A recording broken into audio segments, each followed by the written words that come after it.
오늘 아침에는 여러분들과 함께 읽은 열왕기상 19장 1절부터 8절에 있는 말씀 가지고 일어나 호렙으로 가라 하는 말씀으로 함께 은혜를 나누려고 합니다. 우리가 구약 역사를 살펴보면은 구약 역사상 엘리야 시대보다 더 비상한 시대가 없었다고 할 만큼 엘리야가 살던 시대는 매우 비상한 그런 시대였다라고 하는 것을 우리가 분명히 알 수 있습니다. 이 시대는 참 종교와 거짓 종교가, 그리고 세속주의와 복음주의가, 그리고 인본주의와 신본주의가 눈부신 대결한 시대가 바로 엘리사 시대다라고 이렇게 우리가 이야기할 수 있습니다. 근데 여러분, 그런 시대일수록 하나님의 이적이 놀랍게 나타난 그런 권능의 시대이기도 했다라고 하는 것을 우리가 분명히 알 수 있습니다. 실로 암흑과 광명이 대결하는 이 시대에 하나님의 선지 엘리야의 사명이야말로 어느 때보다도 중차대하게 했는데, 그의 위치와 그의 행동 하나하나는 온 이스라엘의 운명을 좌우할 만큼 이와 같은 그의 사명이 매우 중대했다라고 하는 사실을 우리가 분명히 알 수 있습니다. 그러나 엘리야도 사람인지라 어떤 용기가 식을 때도 있었고, 그 믿음이 약하여질 때도 있었고, 그리고 그의 결심이 변하여서 절망과 불안에 빠질 때도 있었습니다. 그럴 수밖에 없었던 것은 아방을 중심으로 한 정치적인 탄압과 함께 가칭 선지자라고 하는 이세벨의 이와 같은 거짓 종교가들에 의한 흉계가 마침내 엘리야의 생명까지도 위협을 했기 때문에 그렇습니다.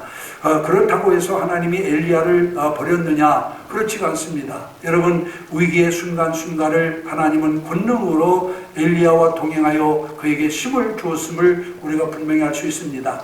특별히 열왕기상 18장에 보면은 선한 싸움의 절정을 이루는 갈멜산의 이와 같은 승리로 말미암아서 바알 선지자 450명과 아세라 선지자 400명을 보기 좋게 기손 강가에서 쳐 부순 사건을 통해서 엘리야와 이스라엘 백성들은 큰 위로와 용기를 얻게 되었습니다.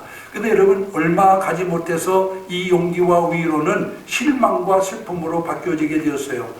위대한 하나님의 사람 엘리야가 왜 실망하게 되었느냐, 그 이유가 무엇인가를 우리가 살펴보면은 살기가 등등한 이세벨의 무서운 통첩을 받고 난 다음에 그런 이와 같은 실망을 하게 되었음을 우리가 분명히 알 수 있습니다. 그 내용은 그녀가 사신을 보내서 내일 이맘때면은 엘리야의 생명을 빼앗아 버리겠다라고 하는 그런 생명에 대한 위협을 통보했기 때문에, 이 통고를 받은 아이와 같은 엘리야는 낙심천만하여 부엘사바에 가 그곳에서도 한참을 더 들어가 광야로 피난길을 떠나게 되었습니다. 여러분, 우리도 때때로 이 엘리야와 같은 아이와 같은 그 입장에 처할 때가 종종 있었음을 우리가 부인할 수가 없습니다. 우리가 처해 있는 현실은 어찌 보면 엘리야 시대와 같다라고 이렇게 우리가 이야기할 수 있습니다. 이러한 시대에 무엇보다도 우리에게 필요한 것이 있다라고 한다면은 그것은 바로 우리 심령의 부흥이라고 할 수가 있습니다.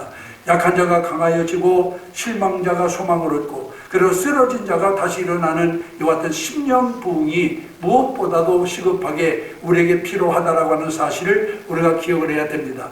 우리는 여러분, 우리 자신의 어떤 이와 같은 자신이 새 힘을 얻는 것보다는 어떤 상황이나 환경이 바뀌어져서 그것이 우리에게 힘이 되기를 원할 때가 있습니다만은, 여러분, 우리가 이 환경을 어떠하든지 간에 심령이 부흥되면 모든 환경을 극복해 나갈 수 있음을 우리는 다시 한번 기억을 해야 될 줄로 믿습니다. 그래서 실망과 낙심에 빠져 있는 사람들에게 있어서 가장 시급하게 필요한 것은 무엇보다도 그 심령이 부흥되는 일이라고 하는 것을 우리가 기억을 해야만 됩니다.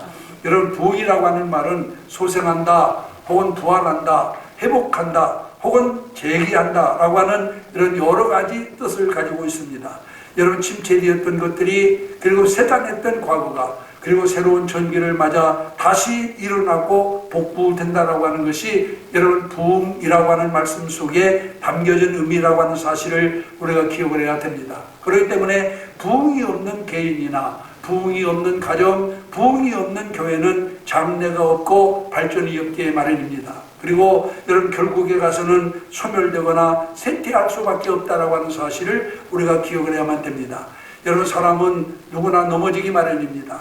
여러분, 그렇기 때문에 여러분 성도도 일단 우리 예외가 될 수 없습니다. 우리 성도들도 여러분 넘어질 수 있습니다. 그러나 여러분, 우리가 분명한 것은 성도는 넘어져도 다시 일어나야 될 줄로 믿습니다. 심령이 부흥해야 된다 그런 말이에요.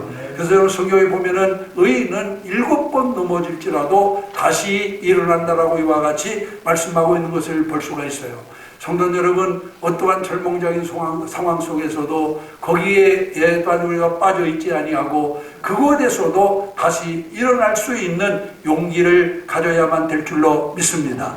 그렇기 때문에 오늘 여기 본문에 있는 말씀에 보면은 바로 실망과 좌절의 늪에 빠졌던 엘리야가 하나님께서 주시는 능력으로 다시 일어나 바로 새로운 역사를 이루게 되는 사실을 성경은 우리에게 분명히 소개하고 있는 것을 보게 됩니다. 그래서 오늘 저는 일단 오늘 엘리야의 심령 부흥의 비결을 통해서 우리 성도들도 다시 한번 재기할 수 있는 심령의 부흥을 이루는 교기를 마련해 가기를 주님의 이름으로 먼저 축원을 드립니다.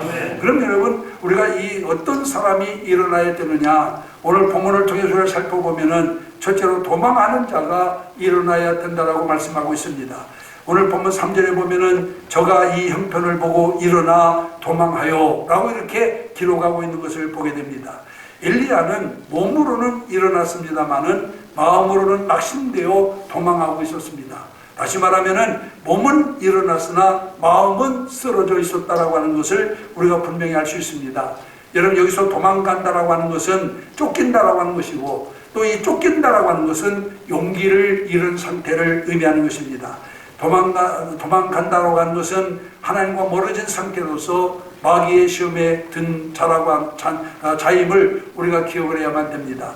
여러분, 마귀는 알아 모르는 사탄아라고 하는 말이에요. 이 사탄아라고 하는 말의 뜻은 뭐냐면은, 이 뜻은 멀어지게 한다라고 하는 그런 뜻을 가지고 있는 말입니다. 마귀는 여러분, 성도들로 하여금 하나님께서 멀어지도록 하는 것이 마귀의 역사라고 하는 사실을 우리가 기억을 해야만 됩니다. 에덴 동산에서 마귀는 아담과 하와를 시험하되 그에게 의심과 불신을 심어줘 가지고 하나님에게서 멀어지게 만들었습니다. 이렇게 여러분, 마귀가 하는 일은 하나님에게서 멀어지게 하는 것, 이것이 마귀의 역사라고 하는 사실을 우리가 기억을 해야 될 줄로 믿습니다. 여러분, 그렇기 때문에 성도는 무슨 일이 있어도 어떤 환경에 처한다 하더라도 하나님께서 멀어지는 자가 되어서는 아니 될 줄로 믿습니다. 여러분, 탕자가 왜 탕자가 되었습니까? 아버지 집을 떠나 멀리 갔기 때문에 탕자가 되었습니다. 여러분, 신앙의 탕자는 마음으로 하나님과 멀어지면 이게 신앙의 탕자라고 하는 사실을 우리가 기억을 해야만 됩니다. 그러나 여러분, 주님을 우리가 성경에 보면은 주님을 떠나가게 되면은 떠나가게 될수록 여러분 인생의 깊은 밤이 찾아온다라고 하는 사실을 우리가 기억을 해야 될 줄로 믿습니다. 탕자가 아버지 집을 떠나서 여러분 어떻게 됐습니까? 기근을 만나게 되었고, 가룟 유다가 주님을 배신하고 떠나니 여러분 또한 그 인생의 밤이 와 결국 자살을 하고 말았습니다. 사울 왕이 하나님을 떠남으로 말미암아 그는 그 이와 같은 삶이 쇠퇴하였고, 노아 홍수 때도 소돔과 고모라 때도 이 백성이 하나님을 떠남으로 말미암아 결국 멸망의 밤이 찾아왔다라고 하는 사실을 우리가 기억을 해야 될 줄 믿습니다. 여러분, 주님께서 이와 같이 떠나면 저주요 그것이 바로 절망이라고 하는 사실을 우리는 명심해야 될 줄로 믿습니다. 물고기가 물을 떠나면 생명을 잃듯이 성도가 하나님의 은혜의 바다에서 떠나게 되면은 결국 죽게 된다라고 하는 사실을 우리가 분명히 기억을 해야 될 줄로 믿습니다. 그러면은 엘리야가 왜 도망하게 되었느냐? 오늘 여기 본문에 보면 환경에 이와 같은 원인이 있었음을 우리가 분명히 알 수 있어요. 3절 앞서도 말씀드린 것처럼 그 형편을 보고, 여러분 또한 지금 엘리야가 그 형편을 보고 도망했다라고 이렇게 말씀하고 있는 것을 보게 되는데, 그 형편이 어떤 형편입니까? 아합과 이세벨의 행포로 말미암아서 여러분 또한 불안과 공포의 분위기 속에 그가 쌓이게 되었다고 하는 것입니다. 여러분, 오늘 성도들이 환경만 바라보면 낙심합니다. 우리 또한 세상만 바라보면 실족합니다. 우리 성도는 어떠한 환경 속에서도 세상 바라보거나 환경 바라보지 말고 주님 바라보아야 될 줄 믿습니다. 여러분, 주님 바라볼 때 우리가 힘을 얻고 주님 바라볼 때 우리가 여러분 용기를 얻을 수가 있어요. 그런데 여러분, 하나님을 믿는 성도들이 조그만 어려움만 닥치면은 하나님은 보이지 않고 환경만 보이니 여러분 실망할 수밖에 없고 낙심할 수밖에 없는 겁니다. 이제 오늘 우리 성도들은 어떤 환경에 처하더라도 여러분 또한 전능하신 주님을 바라볼 수 있는 여러분들이 되시기를 주님의 이름으로 축원합니다. 그 다음에 두 번째로는 여기서 그가 어떤 사람이 일어나야 되느냐, 영원히 잠든 자들이 일어나야만 됩니다. 오늘 본문에 보면 노뎀나무 아래 앉아서 죽기를 또한 가나요 가로되 라고 말씀하고 있는데, 얼마나 엘리야의 신앙 상태가 맥없는 자리에 빠져 있는가를 우리에게 보여주는 그와 같은 말씀이라고 할 수가 있습니다. 여러분, 우리의 신앙 상태는 어떻습니까? 엘리야는 노뎀나무 아래 앉아 기도하는 것 같더니 얼마 가지 못해가지고 기도는 그냥 누워서 잠을 잤다라고 이렇게 여기 말씀하고 있는 것을 보게 됩니다. 여러분, 잠은 어찌 보면 육신의 잠은 여러분 피곤을 풀어주고 활력을 얻게 하지만은, 그러나 영적인 잠은, 신앙의 잠은 우리를 절망의 늪에 빠지게 하여 종국에 가서는 영적 사망에 이르게 한다라고 하는 사실을 기억하시기를 바랍니다. 그렇기 때문에 성도는 무슨 일이 있어도 영적인 잠을 자면 안 됩니다. 신앙의 잠을 자면 안 돼요. 여러분, 어떤 환경이 어떻게 변하든 상황이 어떻게 되든지 간에 성도는 영적인 잠을 자게 되면 죽습니다. 그렇기 때문에 영적인 잠을 자면 안 됩니다. 우리가 성경에 보면은 영적인 잠을 자다가 실패한 사람들이 많이 나옵니다.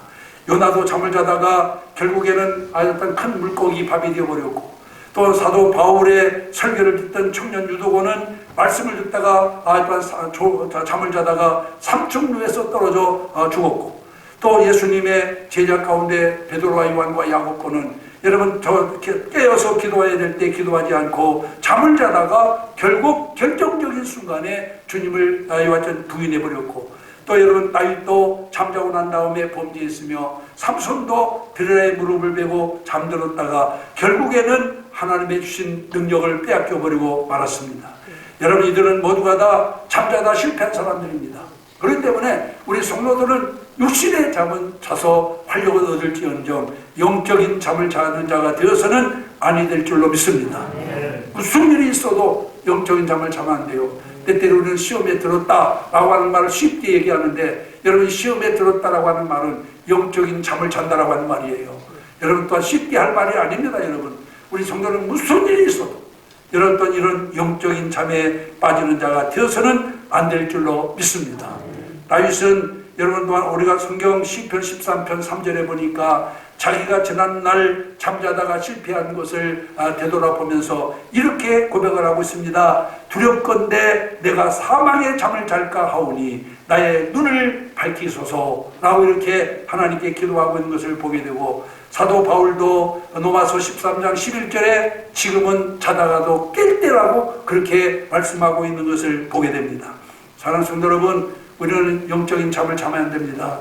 영적인 잠을 자는 사람은 빨리 그 잠에서 깨어나야 될 줄로 믿습니다. 그 다음에 세 번째로 어떤 사람이 일어나야 되느냐, 절망의 굴 속에 빠져있는 자가 일어나야 됩니다.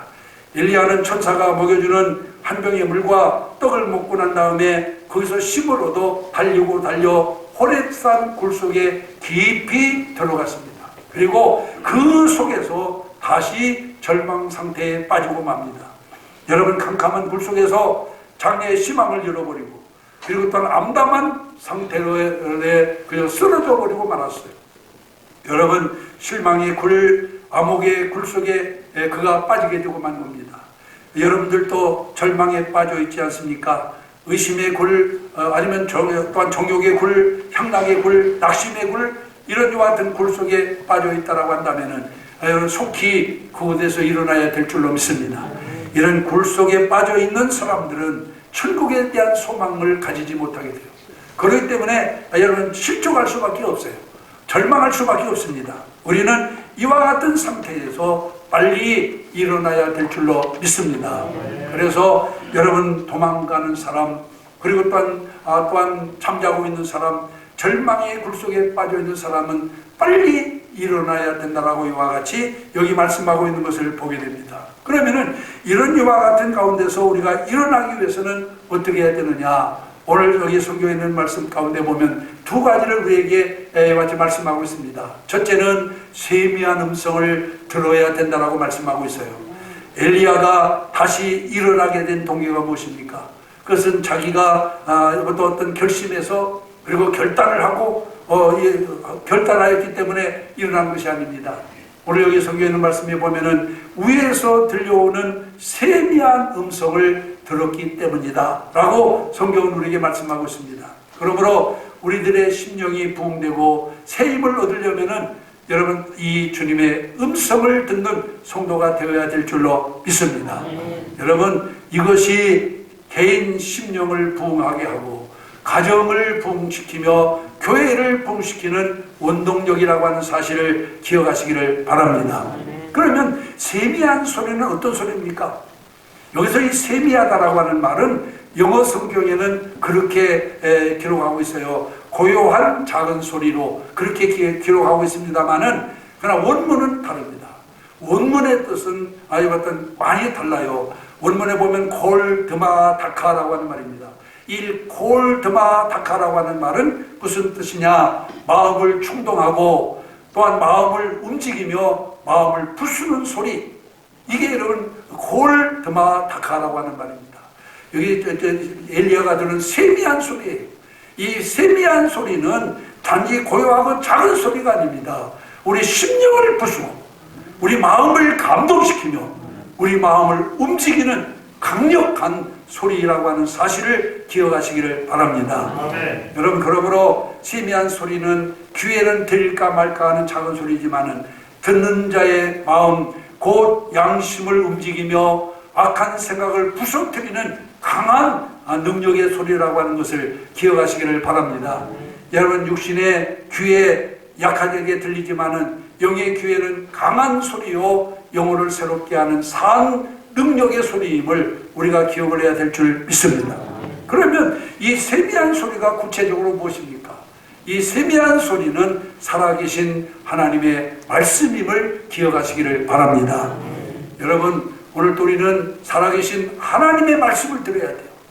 여러분들이 예배 시간에 나오셔서 유목사의 설교만 듣고 돌아가면 아무런 의미가 없습니다. 여러분 제가 30분 동안 여러분에게 설교할 동안 그 설교를 통해서 하나님께서 주시는 주님의 세미한 소리를 들어야 여러분들 심령에 놀라운 변화가 일어나게 될 줄로 믿습니다. 요한복음 5장 25절에 보면 하나님의 아들의 음성을 들을 때가 오나니 곧 이때라 듣는 자는 살아나리라.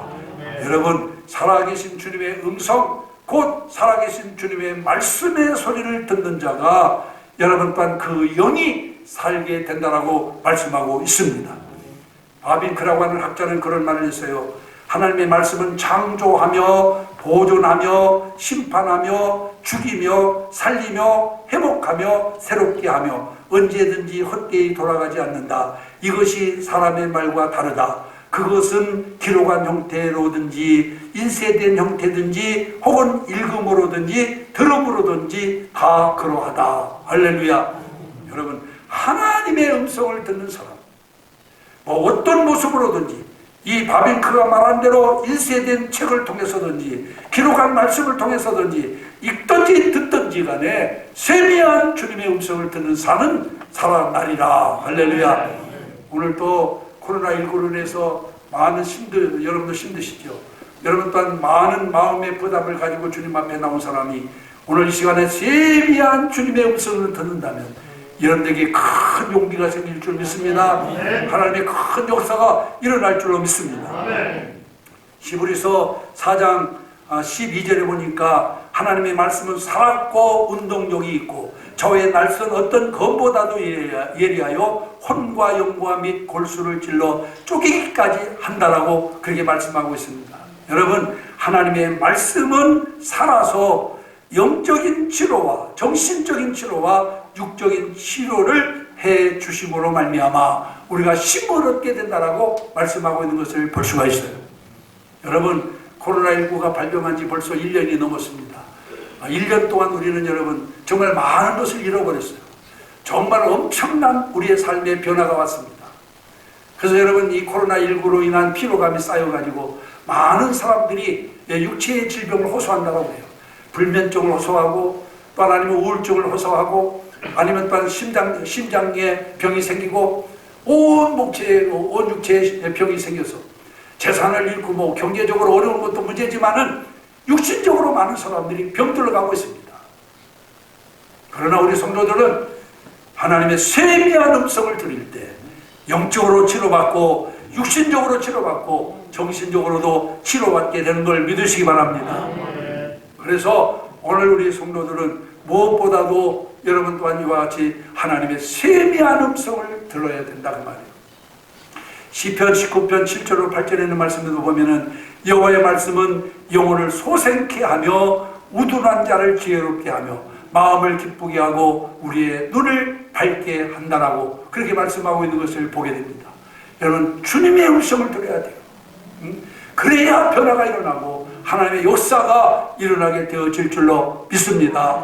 호렙산 굴 속에서 아이와 또한 기도하다가 하나님의 음성과 말씀을 듣게 된 엘리야는 그 심령이 살아났습니다. 여러분, 오늘 여러분들에게도 이와 같은 역사가 일어나기를 주의 이름으로 축원합니다. 오늘 유 목사의 설교를 듣는 동안 하나님의 세미한 음성을 듣고 영적으로 정신적으로 육체적으로 피곤한 여러분들에게 새 힘이 주어지기를 주의 이름으로 축원합니다. 그리고 새 역사를 이루어나가는 여러분들이 되시기를 주님의 이름으로 축원합니다. 어느 교회 성도 한 분이 하는 일마다 손해를 보고 어려움이 겹쳐왔습니다. 열심히 기도도 해보았습니다마는 별로 변화되지를 않았어요. 그래서 할 수 없이 목사님께 사정해가지고 기도도 받아보았습니다마는 목사님께 기도를 받아도 역시 마찬가지였어요. 그런데 하루는 그가 목사님 사무실을 찾아왔는데 다른 때와는 달리 얼굴이 활짝 펴가지고 아주 싱글벙글 웃으면서 목사님께 왔습니다. 그러면서 목사님께 이렇게 말합니다. 목사님, 이제 됐습니다 하고 굉장히 좋아하는 거예요. 그래서 목사님은 그 사람이 취직이 된 줄 알고, 그래, 어느 직장에 취직이 됐느냐 하고 물었어요. 그랬더니 이 젊은이가 하는 말이, 직장을 얻은 것이 아닙니다. 나는 직장을 얻은 것이 아니라 믿음을 얻었습니다. 할렐루야. 다 같이 따라해서, 나는 믿음을 얻었습니다. 직장을 얻은 것이 아니라 나는 믿음을 얻었습니다. 그렇게 얘기하는 거예요. 그러면서 그가 하는 말이, 오늘 아침 하나님께 기도하는데 그가 성경 갈라디아서 3장 13절 말씀이 갑자기 떠오르더래요. 이 갈라디아 3장 13절이 뭐예요? 그리스도께서 우리를 위하여 저주를 받은 바 되사 율법의 저주에서 우리를 속량하셨느니라 하는 말씀. 하나님께서 나를 구원해 주었다라는 말씀이 갑자기 그냥 마음에 딱 와닿으면서 정말 그 가슴이 움직이기 시작하고, 그 다음에 그 마음에 평안이 찾아오고, 그리고 또한 그로 말미암아 이렇게 자기에게 큰 기쁨을 가져다 주었습니다 라고 이 얘기를 하더라고 하는 것입니다. 그렇습니다. 하나님의 말씀이 우리를 고치십니다. 하나님의 말씀이 우리에게 힘을 줍니다. 하나님의 말씀이 우리에게 용기를 줍니다. 여러분, 그러므로 오늘 여러분, 우리는 하나님의 음성을 들어야 돼요. 사람의 소리를 들어서는 안 돼요. 목사의 소리를 들어서는 안 됩니다. 하나님의 말씀을 들어야 됩니다. 하나님의 말씀은 영혼을 소생케 하고, 하나님의 말씀은 우둔한 자를 지혜롭게 하며, 하나님의 말씀은 우리 마음을 기쁘게 하고, 하나님의 말씀은 우리의 어두운 눈을 밝혀주나니. 할렐루야. 여러분, 그러므로 오늘 아침에도 세미한 하나님의 음성을 듣고 돌아가는 여러분들이 되시기를 주님의 이름으로 축원합니다. 그 다음에 두 번째로는 어떻게 해야 일어날 수 있느냐? 성령의 임재를 체험해야 됩니다. 여러분, 성령의 역사가 아니면은 우리는 새 힘을 얻을 수가 없습니다. 여러분, 오순절 이전의 제자들과 오순절 이후의 제자들의 모습을 한번 여러분 비교해 보세요. 오순절 이전의 제자들은 어땠습니까? 오순절 이전의 제자들은 겁자이요 비겁자이자 배신자들이었어요. 여러분, 예수님 생전에 주님을 따라다닐 때는 어떻게 했습니까? 주님이 어디를 가든지 그게 바로 죽는 자리라 할지라도 우리가 따라가겠나이다. 그렇게 고백하고 주님을 따라다니지 않았어요? 죽은 자가 일어나고 보리떡 타자 물고기 2마리 5,000명을 먹이고 뭐 이런 문둥병자가 고침받고 이런 놀라운 기적이 일어날 때에는 그들이 주님 가시는 곳은 우리가 어디든지 그게 죽는 자리라도 따라가겠다 했던 사람들이 아니에요. 그런데 예수님이 잡히게 되자 여러분 어떻게 했습니까? 거기에 남은 제자가 몇 명이나 있던가요? 다 뿔뿔이 흩어져 주님을 버리고 달아나 버리지 않았습니까? 그런 사람들이 어떻게 해서 나중에 주님을 위해서 순교하는 사람이 됐을까요? 오순절날 마가의 다락방에서 열심히 기도하다가 성령 받고 난 다음에 이 사람들은 주님을 위해서 자기 목숨까지도 아끼지 않고 버리는 순교자가 된 것을 믿으시기를 바랍니다. 여러분, 우리 예수님의 12제자 가운데 여러분 편안하게 죽은 사람이 없어요. 다 순교를 당했는데 그 순교도 그냥 여러분 반 무슨 뭐 총으로 빵 쏴서 목으로 칼로 목을 쳐서 이렇게 쉽게 죽은 게 아니에요. 여러분 톱으로 켜가지고 죽임을 당하고 거꾸로 십자가에 매달려 죽고 화형을 당하고 사자마비 되고 어떻게 그렇게 비겁자들이 변화됐습니까? 성령의 능력을 받고 난 다음에 변화된 것을 믿으시기를 바랍니다. 여러분 예수님 이 성령 받기 전에 제자들은 감정에 의해서 예수를 믿던 사람들이에요. 지금 당장 자기 앞에 펼쳐지는 하나님의 기적과 이적을 보고 예수님을 따라다니고 그러나 감정이라고 하는 것은 여러분 그건 오래 유지되지 못합니다. 언젠가 그 감정이 식어지면은 그 심도 사라져 버린다라고 하는 사실을 기억하시기를 바랍니다. 여러분 사람으로 말미암아 얻은 심도 마찬가지예요. 그 사람을 의지하다가 그 사람이 지위를 잃게 되면은 같이 또한 나락으로 떨어질 수밖에 없는 것입니다.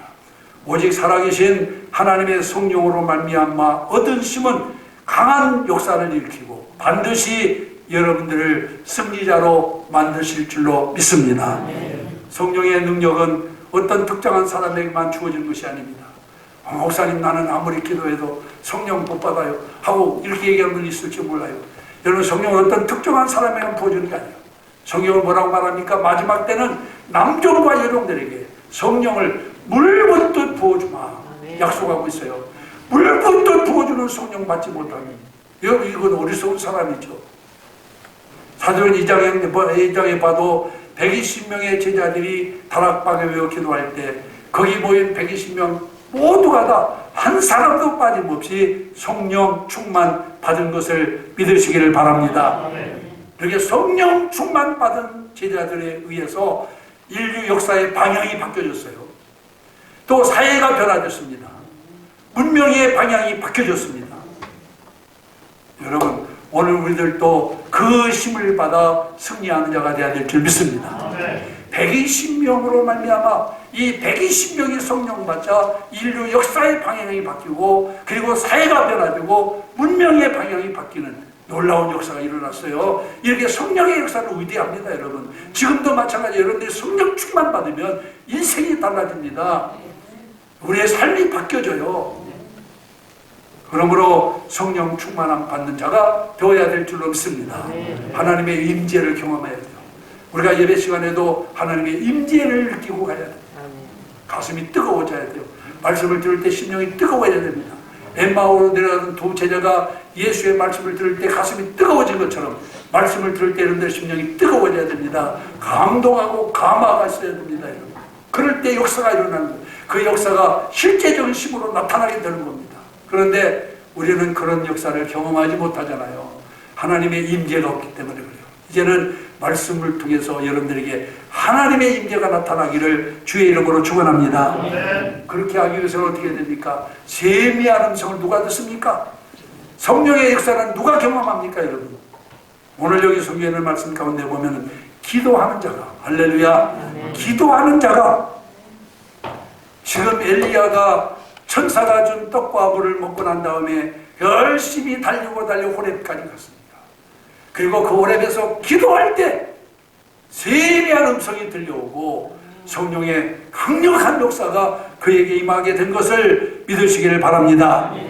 영적인 힘을 공급받기 위해서는 이 약한 세대를 이길 것은 다른 힘이 아니에요. 영적인 힘이 있어야 되는데 이 영적인 힘을 공급받기 위해서는 성령의 임재를 경험해야 돼요.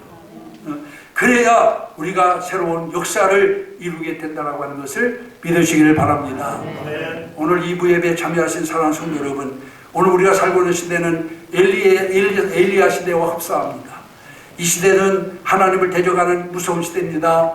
우상 종교가 판을 치고 있습니다. 신실한 성도마저 미혹을 받아서 쓰러지기 쉬운 그런 시대입니다.